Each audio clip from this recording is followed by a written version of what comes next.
Hi,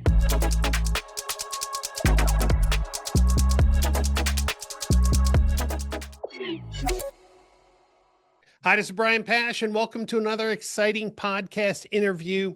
This is one of a number of interviews I'm having prior to NADA to help dealers get directed on how to invest their time, which vendors to see, and, well, how they can fill gaps in their sales and service process. In order to do that, I've invited Megan Horton. She is the VP of Product at Client Command. Megan, welcome to the show. Thank you, Brian. Thanks for having me again. You know, you've been on this podcast before. You've been out to our conferences. It seemed over the last 3 years, the market has moved to you as one of the first automotive CDP platforms. So when you think of NADA, and we'll get into some details, does it feel like you have more experience, more insights to show dealers about the ROI of a CDP than those who've just got into the game recently? Brian, absolutely. I think over the last several years, as you've seen this transition from whatever acronym of the business, whether CRM, DMS, everybody trying to get into this space or a marketing automation platform, the CDP that Client Command has developed over the last several years, really before CDP was a term, and you and I've talked about this before, right? In our former life as a business, we created unified customer profiles for our own marketing activation that we were doing on behalf of our clients as a marketing agency for over a decade. And when the need for a CDP came about, again, we were like, oh my gosh, we've been doing this for our clients. Right. So let's turn it back over to them. And so I think having had that experience for the several years before a lot of the other folks who've come about, I think it's been incredibly informative for us, for our clients, the feedback that we've been able to get. And I think there's a lot of things that other partners are bringing to the table that are still in somewhat infancy stages of what a CDP entails and some of the key components that have to exist. So I think there's a lot of things that we have and we're bringing even further into the industry that a lot of folks are looking to us of what should we be doing or what are the questions we should be asking as we're evaluating CDP vendors in the industry, as many are starting to emerge and kind of get either their feet wet in it or have really put a stake in the ground that's what they are, and there's some opportunities again for further partnerships that can take place to help everybody again kind of elevate. Well, one of the things that dealers are a little confused about is everyone's saying they're doing data hygiene. I love some of the new articles that Jonathan, the CEO of Client Command, has been putting out on LinkedIn, very bold that there should be a distance and a separation between a CRM and a CDP, and he brings out his reasons. But one of the things that Jonathan has brought out is that the CRM is a dirty mess. It's a quick note taker. It's an incorrect data collector, where the CDP, that UCP, has to be somewhat protected from being corrupted. It has to be updated. So let's talk about data hygiene for a minute. Yeah. You've been doing this for years. And so when dealers want to know maybe what percentage of their data is dirty and how often are you maintaining these records, how do you answer them? Because unless dealers have gone on the other side of a data hygiene project, they really don't know how bad it is. Yeah, no, you bring up such a great point. And I'm going to hit on, just because I have the opportunity to, on Jonathan's recent articles. They are very bold. I love them. I think it is a huge piece of the conversation today of, well, my CRM vendor says that they're starting to do this, or everybody's trying to be all in one. And I think my kind of perspective on it as we're talking through it is the CRM is excellent for in the moment action, right? It's when a sales opportunity or potentially someone who submitted for a service appointment, which still lives kind of in its own little space. The CDP is everything on the 95% outside of that sales conversation. So it's the pre-lead, right? What's happening on somebody browsing your inventory, if they're in market but hadn't yet been contacted, if you're using something predictive or you're using Client Command's Active Shopper Network, it identifies these, intent shoppers. Or consumers based on whatever predictive that you're using. Again, the Active Shopper Network being native to Client Commands. Then you've got your active lead, which is again CRM territory, right? But the CDP should be continuing to enrich and capture all of that sales behavior that's taking place between the salesperson and the consumer, and all the back and forth in the CRM. But it's the post-purchase life cycle after either the lead is dead or there's service reminders or loyalty that has to take place. So again, keeping those two things separate and letting the CRM be that operational execution, engage with the consumer in the now, and then letting the CDP again really be that well-rounded long-term both before and after the sales process. So I'll add my kind of two cents on the topic there. But as you ask the question around what's happening from a hygiene and an enrichment perspective, we have built natively into our platform not only the unification, which is what you hear of, we unify all of your consumers into a UCP, a unified customer profile. That's only one piece of it. It's great that you've unified the multiple Megan Hortons, my maiden name, all the phone numbers that I have, the email addresses that I've created over the years. But when those things become outdated and irrelevant There you or go. That's wrong, right. you have to have that be appended and enriched to your records. And so often what I hear, and we get contacted so often around, hey, we have a CDP right now, but what I'm not getting is further hygiene. They're removing my duplicates, but all my contact, I'm getting bad email addresses. I'm getting, these phone numbers that no longer belong to individuals. And we've built Hello. that Yep. as soon as we ingest data from our clients' first party data, whether it's CRM, DMS, website calls, what have you, that those processes are running to make sure that we constantly have the most up-to-date information. So again, that life cycle can take place for continuing to build the relationship and create a great experience. And Megan, one of the things that's missing from a lot of the models that I'm seeing is dealers spend a lot of time and money on email. Yes. And when those emails bounce or are undeliverable, there is still the situation that after a hygiene process, the CRM or their mail delivery platform will refuse to email that because they think something is wrong. Mm-hmm. And for years, the CRM doesn't know this. No one knows it. And I Mm-hmm. think what I've talked with you about and Jonathan about is that not just change of address or, hey, I called a number and it was disconnected, but email delivery is a real big part of all communication. And Yeah. having that signal like, hey, we tried to email these, but the client command email platform recognize these as suspicious, or and to go through a process of getting alternative emails so that the dealer doesn't lose the customer. And I Mm-hmm. think this is where your years of experience with data hygiene separates you from someone who says we just unified Mm-hmm. the data. There's something different in a production experience capabilities resume is Mm-hmm. anybody could unify, but keeping it up to date year after year, that's not easy. It's definitely not. And I think further to that, Brian, it's your activation of that email also has to be done through a reputable partner as well. Which I think is another key thing, especially when we're talking about CDPs, which is first party. Client Command CDP has a unique feature in that our active shopper conquest opportunities are available, again, built in natively with our CDP platform. You don't want to just take an appended email address that you've bought or it's been enriched and send it through a non-reputable partner. You can Yes. get caught in spam traps. You can get a bad domain reputation. So I always encourage when I'm talking with dealers to take that, it feels like it's an extra step, but take that extra step to make sure that you can further engage with those consumers with That's whoever right. it is your partnership is. because it's not that the data is bad, right? We know that it's the most up-to-date information.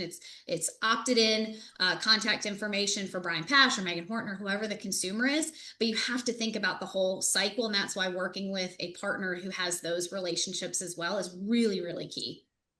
And Megan, just for people who are not aware of the Active Shopper Network and your CDP framework, so your CDP is bringing in daily data from DMS, CRM website. You have a pixel on the website.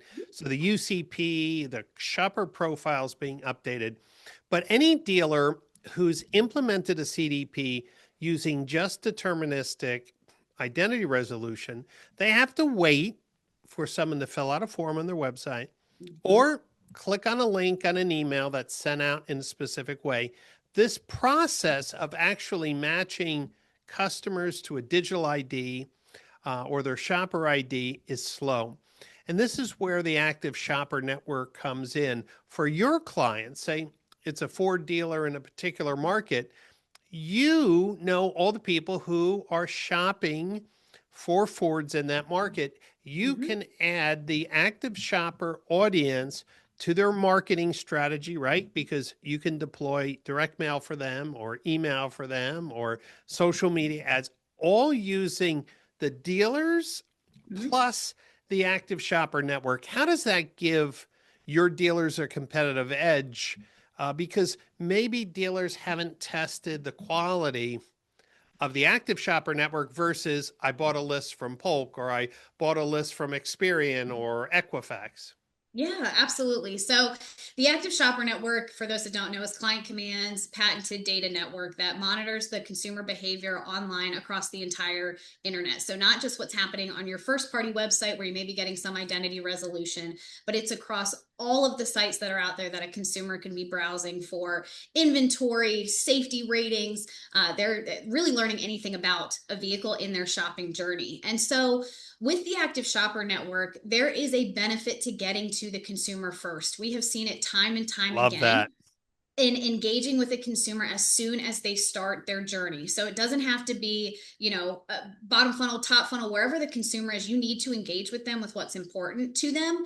And the Active Shopper Network's AI identifies what that consumer is shopping for right now, what's important to them, what are they comparing across brands, across models within a single brand to help deliver to our clients how you should engage with Brian, what he's looking for, what's most important. And within our CDP for your first party data, that's enabled natively to know who you should be engaging with. You get a call from the OEM and they're saying this weekend only, you need to push, you need to push this. And our platform can help you engage with your first party data of consumers who are looking for that particular model, or are they looking to defect to a competitive model? How do we keep them and aid in that retention? On the conquest side within the platform, you can see anybody within your market or even out of your market if you're trying to go well beyond what may be desired, and see again who is shopping for a car right now. It's all about the audience, who is ready to buy today, who's ready to buy in the next 60 days, 120 days. How do you get in front of them now and create that relevancy to where they know your brand and can engage with them again at the right time natively from your platform? I remember speaking with Jonathan Lucena, your CEO, and he was saying, Brian, when we compare a, like a Google in-market shopper audience or a Meta in-market shopper audience or another vendor, and when we compare it against the Active Shopper Network, only 20% of that list is Yeah. actively shopping. And always remember that dealers, if you've purchased other in-market shopper lists and have been disappointed, or maybe even the conversion rates are the same as drawing a radius around your dealership, well, this was an interesting test.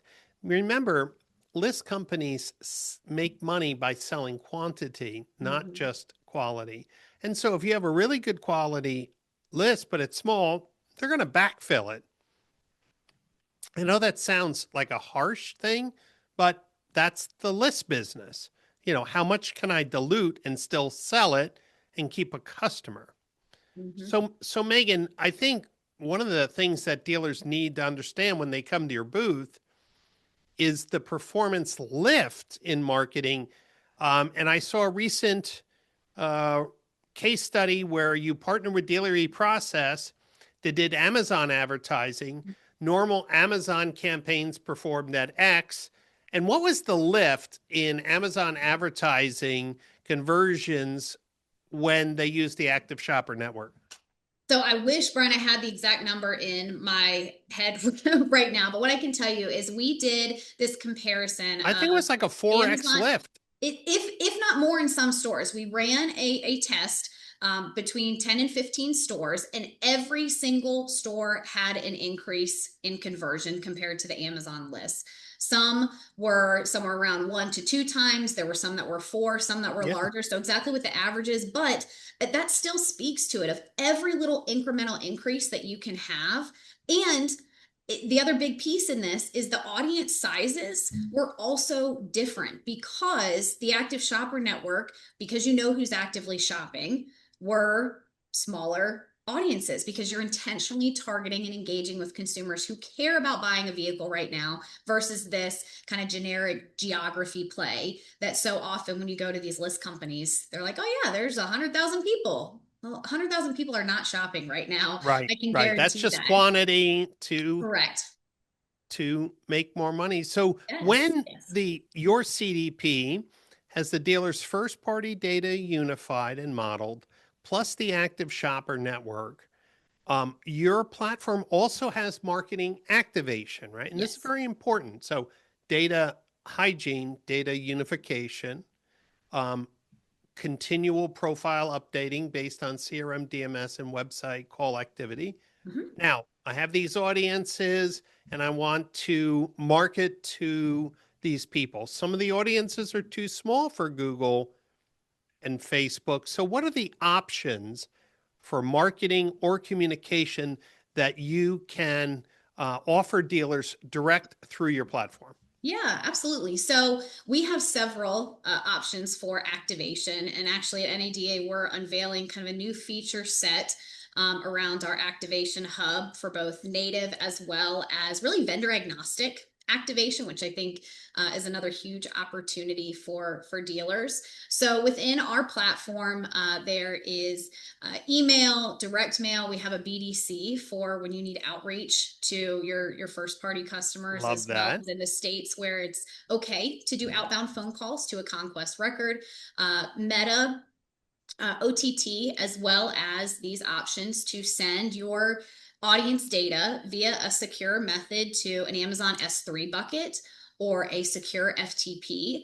And where that really comes into play, Brian, which it gets me excited, and I mentioned this kind of vendor agnostic approach, is that so often when a dealer is engaging with a new partner, it's kind of this all or nothing move, right? We Right. all are trying to force everybody to use everything that we offer. And while my sales team is going to kill me in saying this, there are some vendors who've worked really well to develop these deep cultivated relationships with dealers, and they want to continue to work with that partner.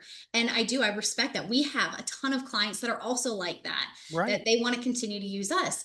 But there's some unique elements around the active shopper network that nobody else does have access to, but we want to be a audience provider for our dealer partners. And if they have a partner that they want to continue to deploy audiences through and activate audiences through, we can get that data to them Right. for that So it's deployment to take really, place. data as a service or audience as a service, right? Yes, So I sir. want dealers Yep. to understand if you have your own CDP, great. Organize your first party data, activate. But here's what I do know. If you don't use an external identity graph, you're limiting the power of a CDP, the follow up of a CDP. And so, Megan, people can come to you and purchase audiences for activation, regardless of what CDP platform or what marketing agency, right? So dealers who want one platform and they want to have one vendor, that could be client command. If a dealer already has a CDP or a marketing agency, fine, just buy our audiences and let us coach you how to best activate them. I think that's the best of both worlds, because today I know that dealers have too many cars sitting on their lot and they need another channel to communicate with active shoppers. And there's only one place for that, and that's the Active Shopper Network. Correct. I think, we've talked about this open vendor ecosystem. When we work together as vendors to better the community and the industry and help our dealers win and elevate, we all get elevated. And that's really where my approach is, and what these next couple of years look like, is how do we work together to make it easier, not make it so complex. Man, it is such a pain when you have to get multiple folks on the phone and figure out, okay, well, if the data starts here and then it gets passed here and then passed, what happens along the way? How do we make it easier? How do we make it easier? No, it's so smart, Megan, because look, I've worked with the Morgan Auto Group. They have a big investment in Telium. That's not going to change anytime soon. But if they have stores that need to move inventory, they're not getting enough leads. They need a high quality list that can be activated that's just targeting active shoppers. So it's not an all or nothing. It's really, where could you fit in? Hey, you want to use our audience builder tool? You want to use our activation hub? Or you want a full CDP and a managed service? Yes. Okay. So, Megan, which hall are you guys going to be in? Are you in the north or south? Where are you this? I know, right? We are in the West Hall. Oh, I should know my booth number. The West is the main. It's not important. It's just to know what hall. Yes, we are in the main hall. We are in the back, sandwiched between Toyota and Ford. So if you look for them, we'll also have our sign spinning, but you can't miss us right between those two big well, that's players. easy. There will be a lot of Ford and Toyota dealers there. Yes. Megan, I'm super excited for Client Command, because this year you have turnkey, full service CDP marketing activation. You have marketing activation as a service, and you have audiences as a service. I think that would align with every dealer, that they're somewhere needing activation to help them sell more cars, organize their first party data, or supplement their CDP in regards to the Active Shopper Network. Thanks so much for coming on the NADA pregame show. I'll be there. I'll be coming to your booth and seeing all the new things. I hope dealers will as well. Megan, obviously clientcommand.com. If someone wanted to talk to you, what's your best email address? Yes, best email address for me is meganh@clientcommand.com. Great. All right, everyone. Mark down on your to-do list, your agenda. Get over to see Client Command at NADA. Maybe you'll see me there as well. Megan, thanks for your time. And thanks for listening in. I hope to see many of our friends at NADA this year. Have a great day.